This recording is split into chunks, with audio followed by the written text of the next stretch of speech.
I know sometimes having a board can make you feel like having a group of people just nodding during meetings, and then they disappear into the next meeting. You got some of those that just show up and stare, and then on the other extreme, you have the people that talk way too much and aren't really adding value to the meeting. Then you're left wondering, why am I the only one doing all the work? If it sounds familiar, then you're not alone. But the truth is, your board could be your best asset as long as it's set up correctly from the beginning. Hi, I'm Ashley Adams with Lotus Nine, where we help new and grassroots nonprofit founders better position themselves and their organizations to receive foundation grant funding. And in today's video, I'm going to show you how to turn your board from bumps on the log to your biggest asset. We're going to do this by learning how to delegate effectively, how to communicate clearly, and by setting expectations early so that no one's confused about what's going on and how to move forward with the board. By the end of today's video, you'll know exactly where you stand and what you need to improve on with your board to move forward.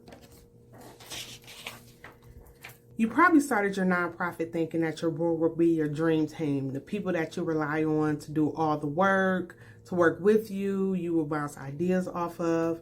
But after a few months or a few years, you're starting to realize that it feels like you're the only person that's doing work to move the mission forward for your nonprofit.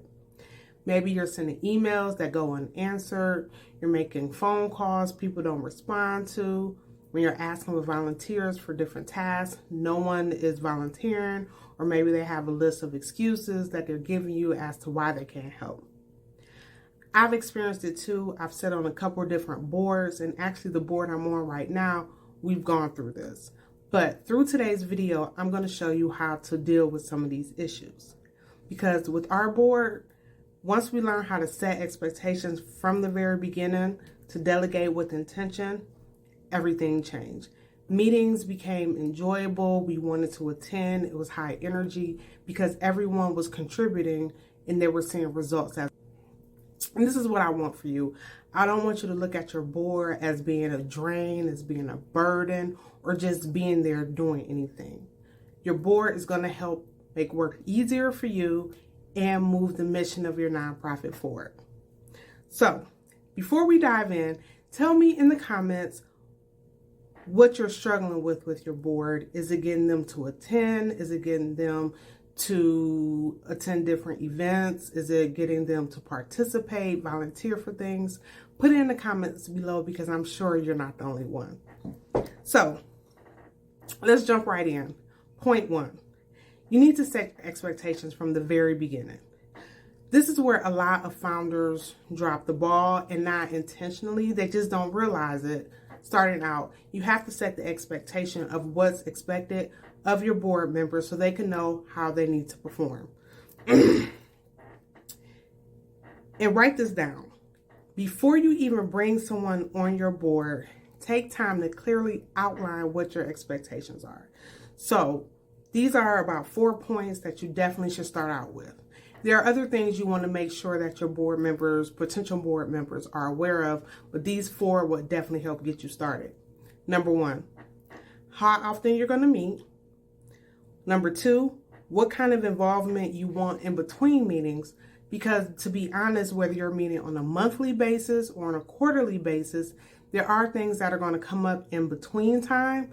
So if that should happen, a meeting may need to be called. So they need to know outside of the regularly scheduled meeting, there could be other meetings in between.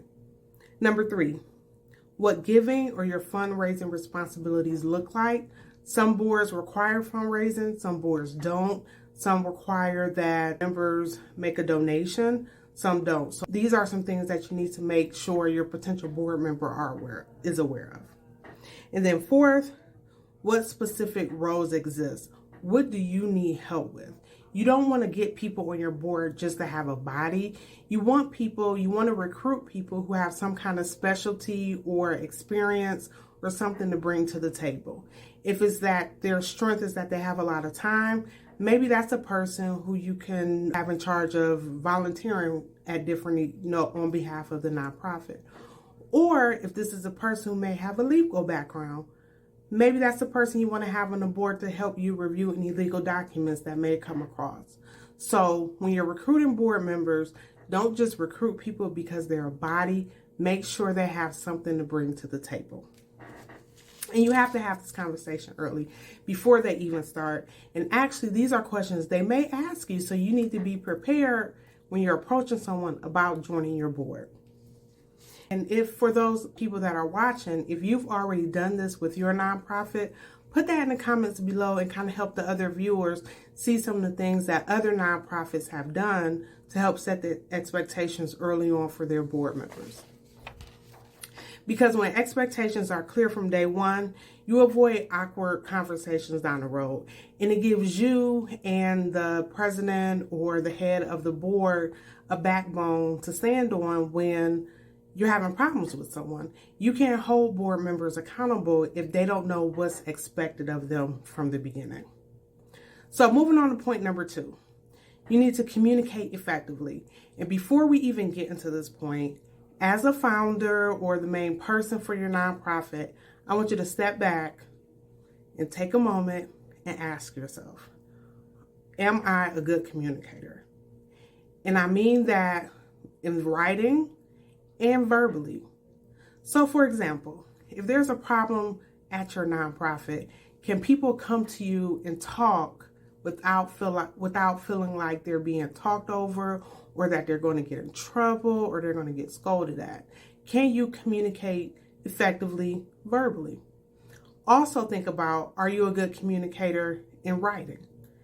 When you send out emails, do you include enough information, or do you include too much information? When you're writing, when you have different documents that need to be shared, have they been properly edited? So depending on what your answer is, you have to be a communicator, a good communicator on your end before you're able to communicate effectively with your board and your board members. You can't just send out an agenda and just hope that everyone gets inspired. You've got to communicate in a way that gets people riled up, get motivated to help move the mission forward, and to make sure that they feel included. So let's take, for example, when you create your agenda, are you asking your board members for items to include on the agenda? Maybe they have some things that they want to discuss, and they're not always issues or concerns. Maybe just new topics that need to be brought to the attention of the full board. So when you're creating your agenda, make sure you ask your board members if there's anything they want to be included. And also, I know a lot of organizations, usually towards the end of their agenda, they allot a time for the board members just to talk about whatever things that may not be included on the agenda. Now, that's a good thing, but what I've seen with some nonprofits is that it's just kind of on there as a template, a boilerplate, and they don't really allow the board members to express themselves during that time. So if you're going to have that section at the end of your meeting where everyone can speak freely or talk about whatever things that weren't on the agenda, make sure you allot them enough time and you actually listen to what they have to say. Here are some practical tips you can use to be a better communicator. Make sure you're sending out monthly email updates or whatever the preferred method of communication is for your board. Everyone needs to be on the same page and they need to know what's going on with the nonprofit, especially if you're a nonprofit that meets quarterly. Within those 3 months, so many things can happen, and getting them updated at the quarterly meeting can be overwhelming. I hope you have so many wonderful and positive things to share that it will be overwhelming to wait quarterly. So how about we send out a monthly email just to let everyone know what's going on in between those meetings. This is a way to keep everyone informed. Another item you can use, are you using bullet points? So if you're sending out emails or long communications, I know me, if I get an email that's just like a one run-on sentence, or if it's like they didn't break it up in paragraphs, I literally copy and paste it into another document and break it up by paragraphs. It's just something about just reading this one massive paragraph that's just boring to me, and I can't do it. And especially if it doesn't have any bullet points. Some people are very busy. You know, a lot of your board members probably have day jobs. So if you can bullet point, bold font things to bring to bring people's attention to that one item. That'll help them digest the information a little better. And then finally, another way to be a better communicator is to be direct, especially when you're asking people to do different tasks on behalf of the nonprofit. So for example, instead of saying, let me know if you can help, how about you try, we need one board member to volunteer for next week's community event. Who can volunteer? And if that doesn't work, start calling people out one by one. I'm sure you'll be able to get somebody that's able to volunteer. So long story short, just be direct. Be specific, upfront, and direct when you need different tasks completed. Also, you have to keep in mind that different people communicate differently. You can see this vary by age. I know a lot of younger people I've worked with, they are texters. They can text like with one hand and, they text real fast. I'm not a texter per se. I'm more of an emailer. So like I mentioned before, if you're sending out emails, make sure they're kind of concise, highlight things, bold font, to draw people's eyes, to draw attention to the items that you want them to pay attention to. And then also you have to think in terms of people's work schedule. So if you're sending out way too many email communications or text or whatever method you're using, if people are at work during the day, they should be working. They probably don't have time to read 5 different emails from you in one day. So take that into consideration. Could that be a reason why you're not getting response from people? Maybe due to their job, they're super busy at work and they just can't respond when you expect them to. For example, we had a board member who actually worked in a prison. So for security reasons, they were not allowed to bring their cell phones into the building. So that means this board member was not able to see any texts, any calls that any of the board members would have made, or she couldn't check her emails while she was at work. So we knew with that particular board member, we probably wouldn't get a response from her until after she got off of work and she was able to get to her phone, or maybe on her lunch break. Also, some people prefer to read hard copies instead of sending documents via email. I'm also one of those people. It's just after looking at a computer screen, for several hours a day, sometimes it's nice just to have a piece of paper in your hand. And I'm one of those people that's an active reader where I write on stuff. I write questions out. I need clarification on things. I highlight. So I'm a person that prefers documents, hard copies in person. So if that's something that's manageable for your nonprofit, that's something you can explore as well. So keep in mind, I don't expect you to do all of these things to satisfy all your board members' needs, but just to kind of think about it, keep in the back of your mind and take into account how some people may prefer to communicate. Because when you're keeping the lines of communication open and your board members feel informed, they're more engaged and they're going to be more active in the goings-on of the board. Our third point today is I want you to delegate strategically. And by delegate, I don't mean boss people around, because I know with most nonprofit founders, the smaller and grassroots ones, you guys are doing a lot of the work on your own. So I want you to stop that right now, today. If you're feeling overwhelmed, stressed out because of your nonprofit, I want you to stop, take a minute, and write down everything that needs to get done and learn to delegate it to people. Now, when you're asking people to do these tasks on behalf of the nonprofit to take things off of your plate, I don't mean be bossy. There's a way to ask people for their assistance. Like I said before, if the expectations are set ahead of time, they know they're going to be asked to do different tasks. So when you're delegating these things, don't be bossy. I worked with an organization who had lost the bulk of their board members. They were active board members and they were doing wonderful work, but the executive director was bossy. And this person, it was just the way they communicated with the board members and, was just really brash and upfront. So we worked with that organization to help that founder kind of take a step back, reevaluate how they communicated with the board members, and we were able to re-engage some board members and bring them back to help the nonprofit move forward. So I want you to avoid all of that. You don't have to be bossy. You can be direct, be polite, but you also need to make sure that you're communicating effectively. The final thing with delegation, make sure you're delegating tasks to the correct people. When you were recruiting your board members, the goal should have been to get a diverse group of people to sit on your board. This is important. I'm pretty sure I've mentioned this in other videos because you want to make sure that you have different perspectives and you want to make sure you have different people who have different qualities to bring to the board and to the organization.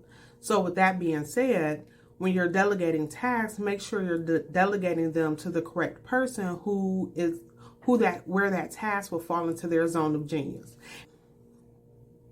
By zone of genius, I mean, some people, it just comes natural to them to do different things. I know some people are natural communicators. They don't have to think about it. It just happens. Some people are excellent at recruiting people. Some people are excellent at doing like community outreach. Some people are great researchers. They can find information on the internet. Everybody has their specific zone of genius. And that's important as a founder or the president of a board. You want to make sure you know your board members well enough to know what excites them, what kind of projects they like to work on, what kind of projects they like to work on. So when these opportunities come up, you know who to delegate these different tasks to. So for example, let's say you're like an arts-based nonprofit. So you probably have all these artsy people, maybe performance artists, maybe painters, maybe some poets. But let's say this particular task requires someone who's good at doing internet research and reading long documents. You're looking for some type of information. More than likely, someone who's great at performing arts isn't going to want to stay sitting in front of a computer researching something for you. They probably can do it, but it doesn't fall in their zone of genius, so it's not going to be like 100%. They can get the task done, but if you want it done well, you want to delegate that task to someone who likes to research. So that's what I mean. Make sure you're matching your task with the correct board member.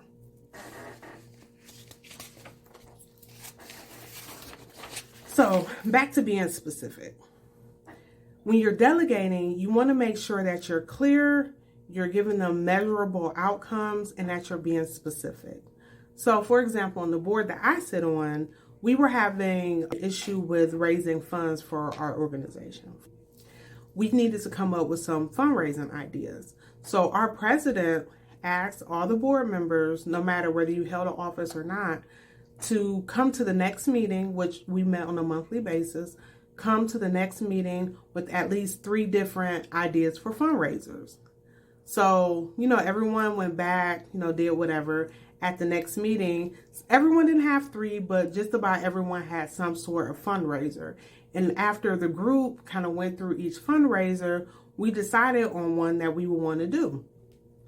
And our president delegated the person that actually had the idea for that specific fundraiser to take leadership on that fundraiser.